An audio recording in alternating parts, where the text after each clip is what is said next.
Good morning. Glad you can be with us. Well, it looks like another nice day. Not too hot, not too cold. Nice morning to drive to work, which most of the folks out this side of town do. Certainly has built up out here in the last few years. Of course, the automobile made it possible. Driving, we're only 20 minutes from downtown, and 1/10 of a second from our eternal reward. Next few minutes, we're going to meet some of the people down there. None of them are at all unusual. No tycoons or movie stars or financiers. They're just ordinary, everyday people. In fact, one of them will likely be a lot like you. One thing they have in common is they all drive automobiles. They're good drivers, too. Oh, they may get a ticket now and then, but it'd just be for some minor violation. Nothing they'd consider really dangerous. These are like folks we know, and those that kill and get killed are just names in the newspaper. A little ways up the next street, we're going to meet the Sheridans. Peggy, Mrs. Sheridan, that is, used to be a lot of fun. But her husband, Ed, died last year and didn't leave her much but the two youngsters. Hasn't been too easy getting along. Peggy and the kids live in the left-hand front bungalow. Oh, and my car keys. Now, Kathy, lunch is in the refrigerator. You'll just have to eat it up. And that address. Take good care of Billy. You might let him play in that vacant lot. I guess it's too warm for my coat.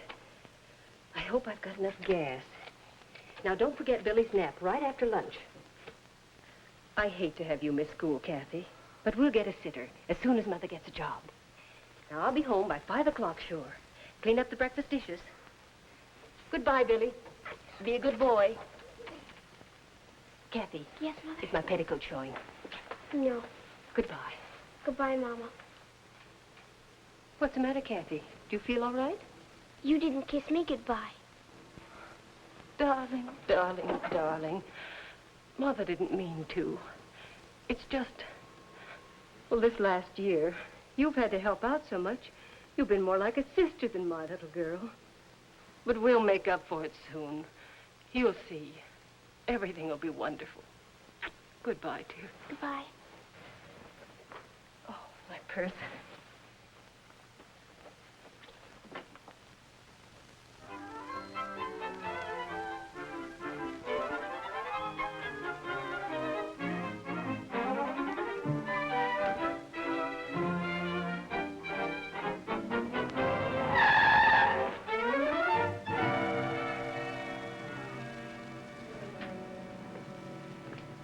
Hi, Kathy.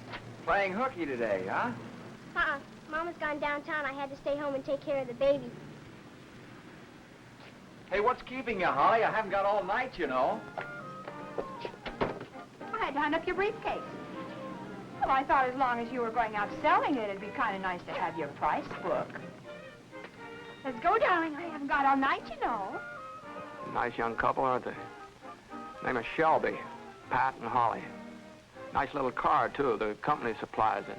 Pat's a salesman for the West Side Lumber Company. Holly works, too, at one of the big department stores downtown. And this is the last bus stop where Pat can drop her off before he turns west. They're still so fresh married, they're kind of shy about kissing in public.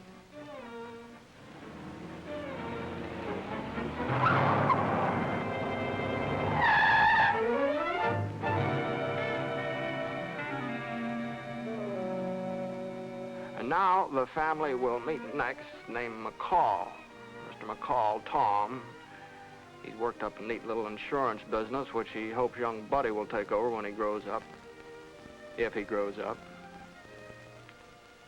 That's Bud's hot rod in the driveway, also known as a soup job or a hop-up.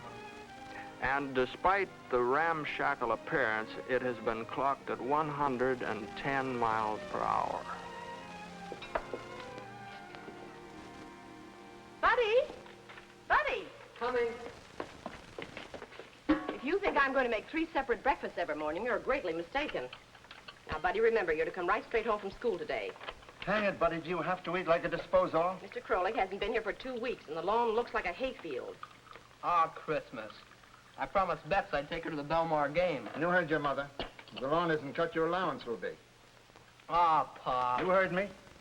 Aw, heck. Bye, Mom. Bye, dear. Bye, Pop. All I can say is that I hope it's one of those phases we hear about.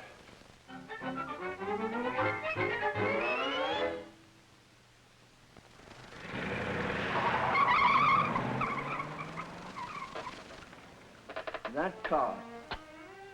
It's a wonder to me he doesn't break his neck. And do you realize that we can be sued for the damage he does?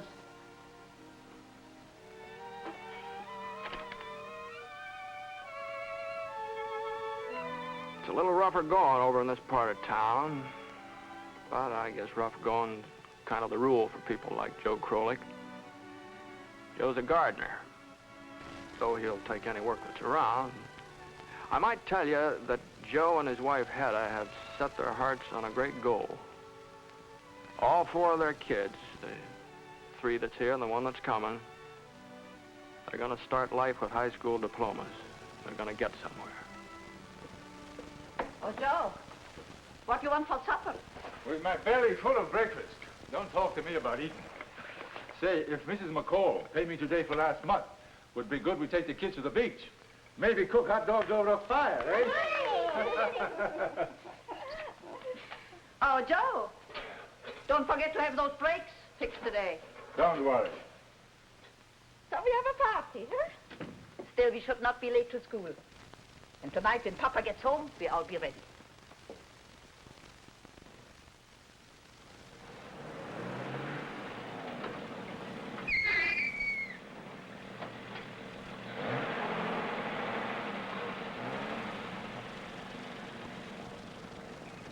Morning, Joe. You haven't been in lately. Usual big 2? Today, 4 gallons.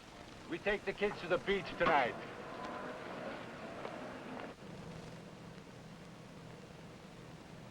Oil's okay.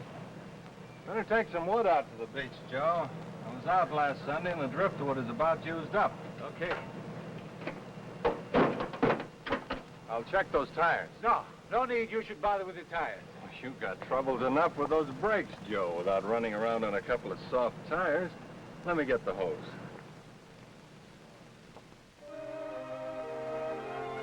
We're a little rich here up here on the hill, but that's okay. Most of them are folks that worked hard, maybe had a little luck, now are enjoying the fruits of their labors. Now, this house is the residence of the last folks on our team, Dr. and Mrs. Harry I. Marks. Now, Harry, be sure and leave the office in plenty of time. The Davids are coming to cocktails at 6:30. You have to change before that. And then dinner with the Waldrons, and you know how Thelma is about sitting down on the dot. Okay, I'll be here. Unless that idiotic young judge thinks up something to the contrary. Well, where did I put that summons? Oh, I think it's unfair. I don't see why your lawyer can't just pay your fine like he always has. Try and get it out of your system before tonight, Harry. Fat chance. Officious young fool. So I've got a good mind to take this right up to the mayor.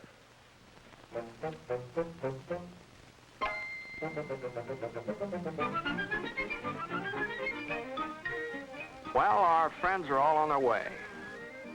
They're coming from their different sections of town into the main boulevard, and in a few minutes we'll find them all drawn together at the intersection of Beverly and Commonwealth. You know, probably not one of them, maybe Joe Krolik did and Holly, but I'll bet not one of the others ever stops to think that when you say goodbye to somebody, you may never see them again. Probably what made me think of that is, of these 5 folks now all around us, on their way to their daily affairs,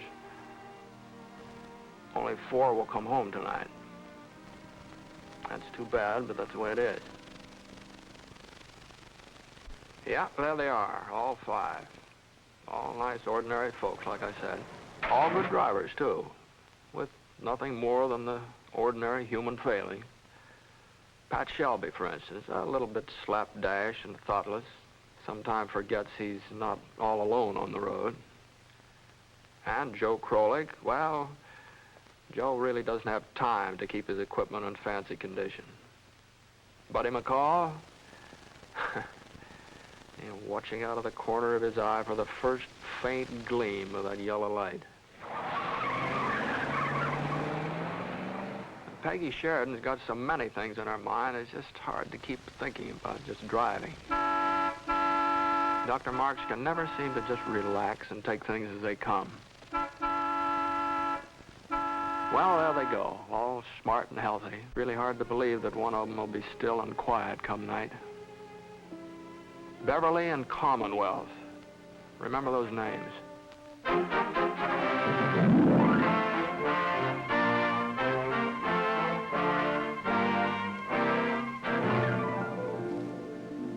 Mr. Brightman, I want you to promise me you won't be back here again. Very aye, Marks. Excessive speed and following too close on preceding vehicles. Guilty or not guilty? Your Honor, if you will study that file, I believe that you'll agree that the arresting officer should be reprimanded. Sorry, Dr. Marks, I cannot listen to a statement until you plead. Guilty or not guilty? You can't high-pressure me into pleading guilty. Nobody is trying to, Dr. Marks, but you have no legal standing before this court until you plead. Oh, well, perhaps on some silly technicality, guilty. It's utterly absurd issuing tickets like this on some penny ante offense. Well, the city would be a lot better off if the police spent their time chasing criminals. Dangerous driving is criminal, Dr. Marks. A wheel can kill a man as quick as a gun. We have to have rules of the road for the same reason as in basketball and baseball. If each driver obeyed them, all other drivers would know what to expect. 45 miles per hour in a 25-mile zone. Following too closely, 2 prior violations. The fine will be $25. That's utterly ridiculous. $25 for a trivial minor violation? My dear sir, and the rest of you here in this court, let's get one thing straight right now. This court recognizes no such thing as a minor violation. Lucky violations, yes, but not minor. The dividing line between a minor violation and a charge of manslaughter is usually a 1/10 of a second and a lot of luck. All right. Where do I pay? On second thought, Dr. Marks, I think it best if you don't buy your way out of this. $25 won't make a lasting impression on you, and it certainly won't teach you proper driving habits. I therefore withdraw the fine and sentence you to 3 days in jail, or, if you so elect, to the remainder of the day at Belmar High School, there to attend all classes of the day in the driver education and training courses.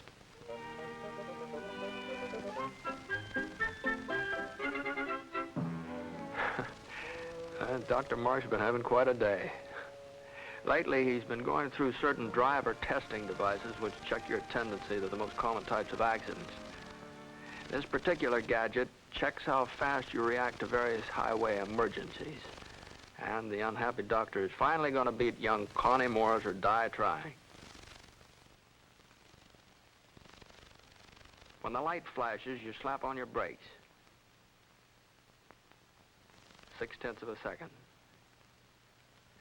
Well, at 40 miles an hour, he'd roll 123 feet before he brought his car to a stop. That's quite a ways.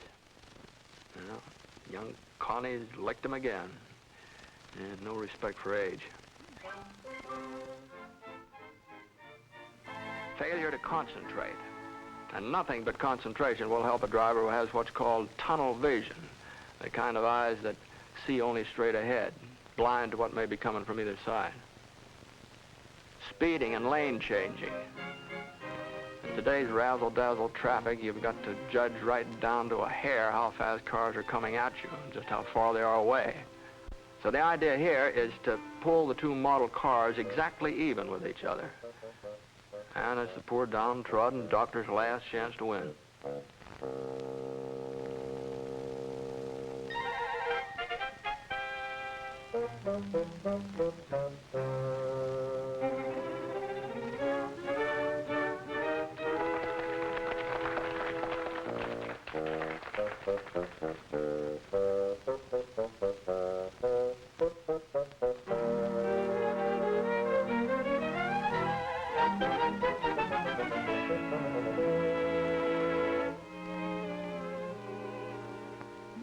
Well, the tide of traffic has turned, and another day is coming to a close. And it did turn out nice for everybody, just as we expected. Peggy Sheridan's got her job, Dr. Marks got an education, Pat Shelby got his lumber contract, Joe Crowley got paid, Buddy McCall got to kiss Betty Bates behind the grandstand. Very successful day. They're all driving along toward home now. Most of them taking a chance on an occasional minor violation, as usual. And most of them getting away with it, also as usual. Can't tell. Taking up chances and you may gain as much as 15, 20 seconds on the homeward trip.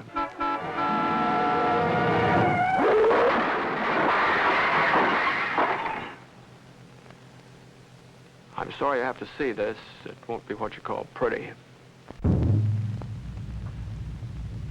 That's one of our folks in there. I guess you knew that. Developments are expected, and the White House will issue a further statement later tonight. On the local scene, a fatal automobile crash a few minutes ago at the corner of Beverly and Commonwealth snuffed out the lives of at least one motorist and a truck driver, when the local vehicle outbound on the boulevard, claimed by witnesses to be driving in an erratic manner, burst into flames after colliding with a heavily loaded overland truck and trailer. The driver of the truck was instantly killed, but the fire has so far prevented identification of the local driver.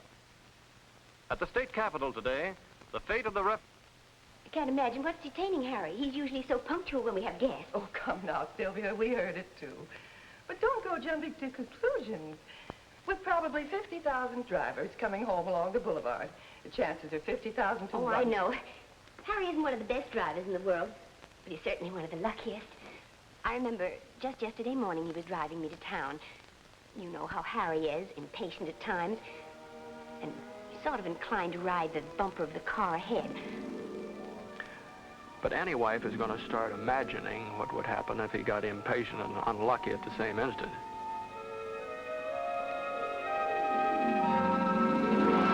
As I said, that was too much for John. After all, he said to the officer, it was only a minor violation. You can't do... Oh, I'm sorry. I thought I heard a car.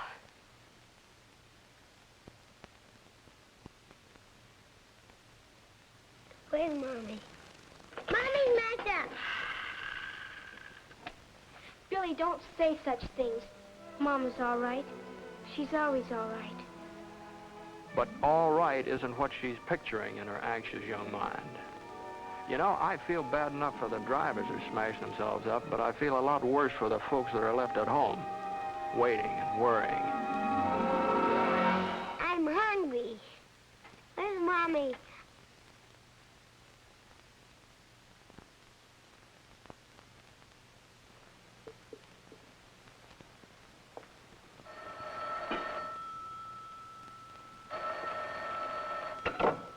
Hello?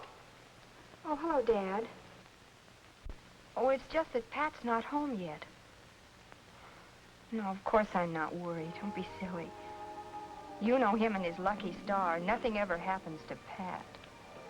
No, nothing ever happens to Pat. That is, nothing ever has happened to Pat.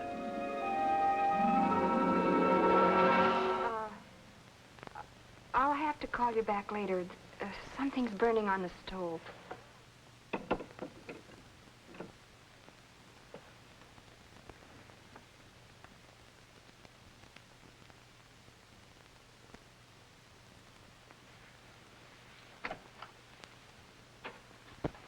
Oh, come away from the window. It's bad luck to watch. Go to the bedroom, take off your coats, so that Papa won't see you leave it waiting. wants to have us a swell ride, so he's getting his car fixed. That's all. You remember, she asked him just this morning to get the brakes fixed. But what if he didn't take the time? When you hear the tone, the time will be exactly 7:32 and 1/2. Thought my watch might be a little fast. Don't know what gave me the idea. Molly, you don't suppose I was a little too harsh with him this morning, do you? Oh, no, of course not, Tom. It's just that he's at that irresponsible age. Anyway, he was going to take Betty to the Belmar game after school today, remember? Mm-hmm. Hey, he's got to get rid of that gasoline pogo stick. It isn't safe. It should be safe. He's young and smart. Of course, there are other drivers on the same road, not so young and smart. Hello, Mother. Hi, Pop. Isn't dinner ready yet? Oh, buddy. Pop, what's the matter? You look like you've seen a ghost. Buddy, you've got to get rid of that car. You've had your mother scared half to death. What's the matter with my car? Don't blame me for being late. I hit 70 on the way home. Blame that dopey old driver that crawled over in front of me without looking. Say, how about a little dinner? I'm hungry.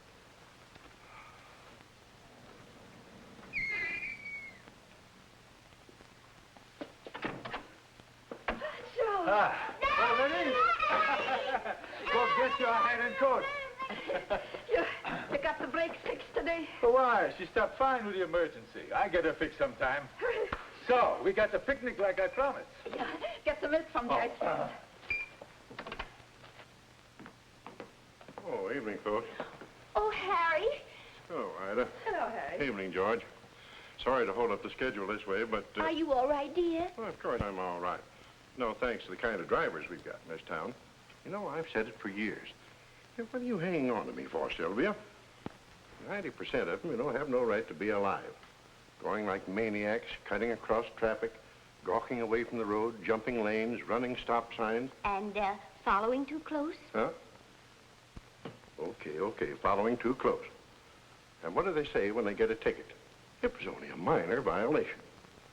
Well, believe you me, the only difference between a minor violation and sudden death is 1/10 of a second and God's providence. Anyone here see this accident happen? I saw it. All right, sir, may I have your name? Edward J. Smith. Will you follow me over here, please, sir? I'll be glad to. The books all say we learn by experience. Well, sometimes I wonder. Young Buddy McCall, for example. Joe Krolik. Both of them brushed hands with death today. Neither of them seem to learn anything. They'll drive the same way tomorrow, take the same chances. Maybe they'll even keep on being lucky, maybe for quite a while. Like I say, it makes you wonder. We may have to call you. Well, I certainly hope you do. It's nothing short of murder to drive an automobile like that. Yeah, you'd think so. But until somebody got in the way, it was nothing but a minor violation. The driver picked the wrong time, that's all. 61T, 61T, correction on your last call. Should be 1056 North Cedar for notice on accident victim. Hey, that's right up near me, just south of Hillsdale. One of them courts. I'm nearly out of my head, Daddy. It's his bowling night, and he's always early. I just know something's happened to him. Isn't there anything you can do?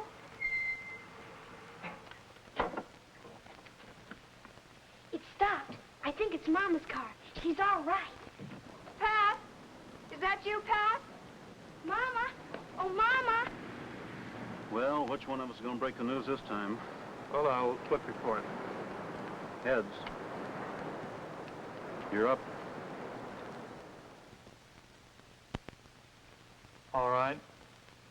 And sent a man up from welfare to look over the papers and property. No, not much. Seems to be no surviving relatives. The father is dead. Better send out a plain car with a police matron. Oh, and ask the lieutenant to see if St. Mary's will take them in for the night until there's a formal commitment.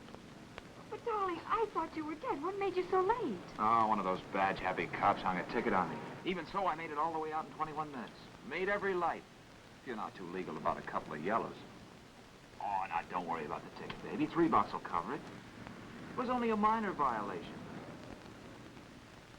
It was only a minor violation.